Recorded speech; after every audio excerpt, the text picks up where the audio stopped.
How's it going, you guys? It's Seven here, back with another helpful video on My Singing Monsters. This is our second episode in the series where I talk about special monsters and their respective islands. Last video, we talked about getting and farming Wublins. This video, however, we'll be talking about Ethereals and Ethereal Island. So first off, we're going to be learning about single element Ethereals. You can get single element Ethereals through a couple of methods. Method 1 is just straight up buying them. Whether it be on one of the basic islands or on Ethereal Island, they are available to buy. It is objectively not worth it though, as they are ridiculously expensive, costing you 1,000 diamonds on the basic islands and 1,500 diamonds on Ethereal Island.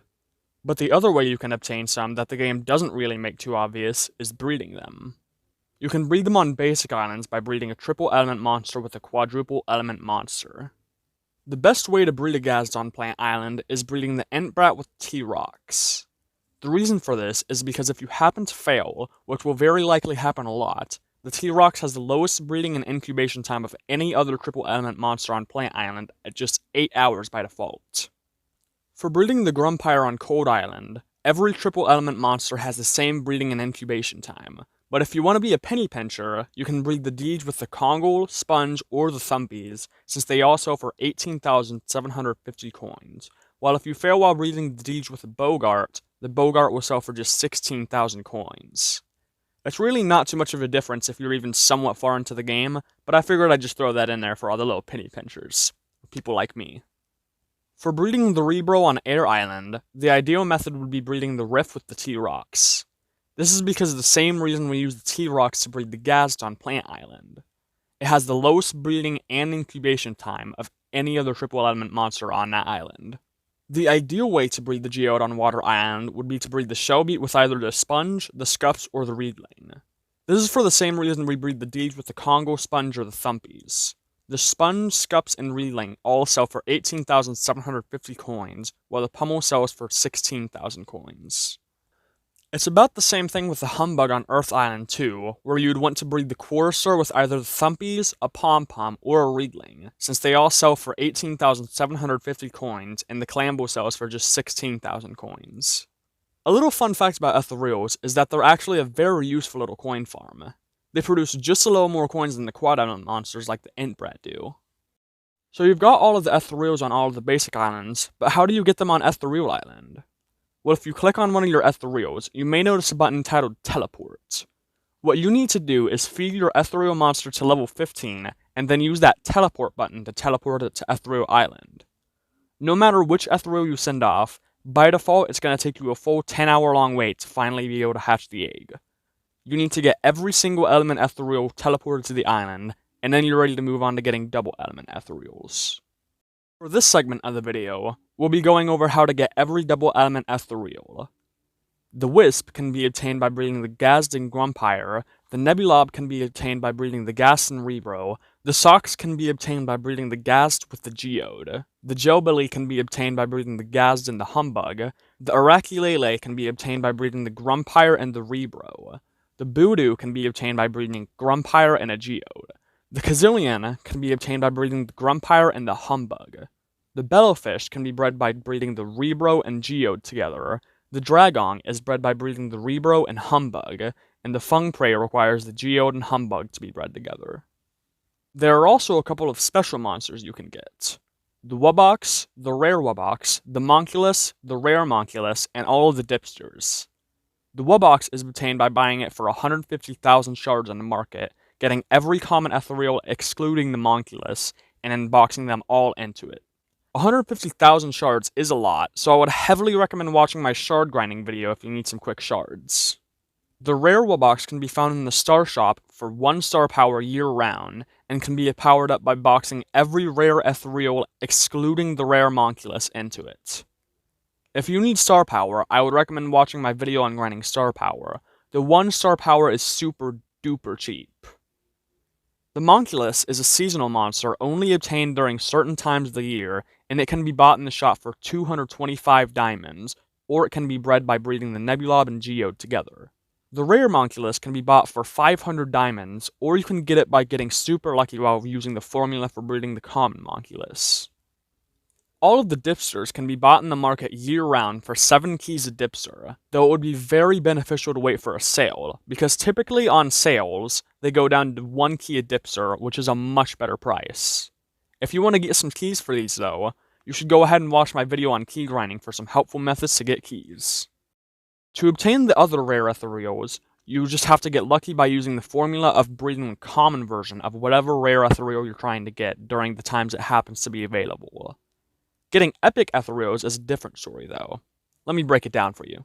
The epic Gaz is bred by breeding a T-Rox and Furcorn on Plant Island and breeding the Voodoo and Dragong together on Ethereal Island. The epic Grumpire is bred by breeding a Bogart and Dandydo together on Cold Island and breeding a Nebulob and Fungprey on Ethereal Island. The epic Rebro is bred by breeding the T-Rox and Pango on Air Island and breeding the Sox and Kazillion on Ethereal Island. You can obtain the epic Geode by breeding the Pummel and Quibble on Water Island and breeding a Jobili and a Rakulele together on Ethereal Island.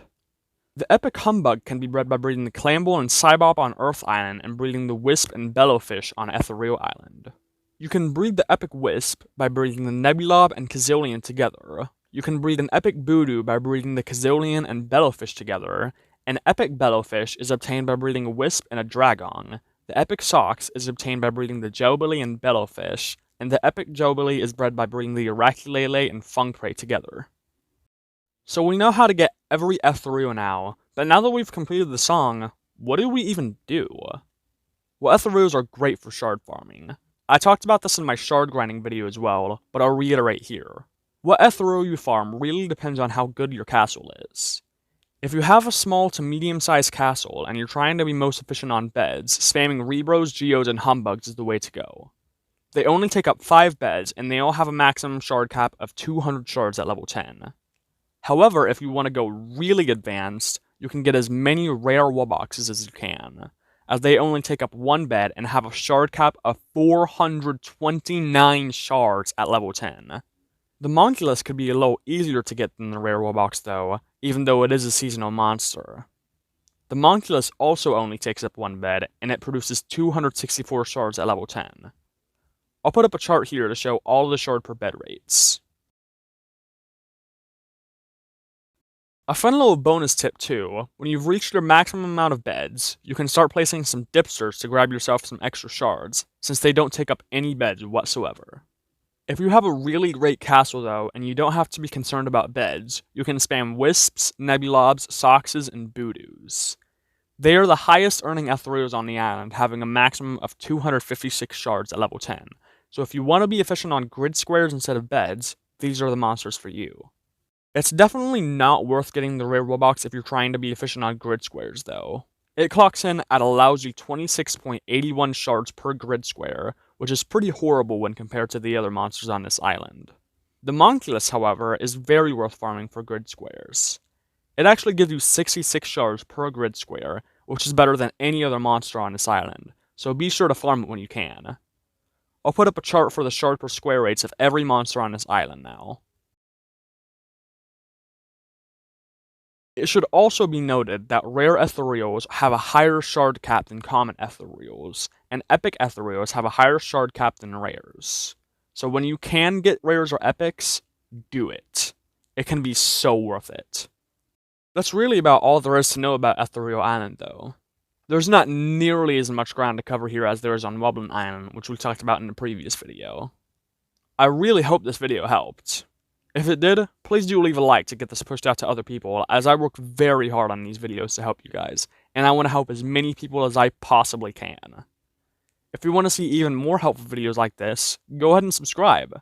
I have many more videos just like this one on the way, and next video I'll be teaching you about your next step in your ethereal journey, Ethereal Workshop. So definitely stay tuned for that, as I will hopefully be getting that one out very soon. Also, if you have any questions about this video, or if you have any problems, feel free to leave a comment. I'll try to get to your comment as soon as I can, and I'll try to help you to the best of my ability. Thank you so much for watching, and I will hopefully see you in the next video. Until then though, goodbye!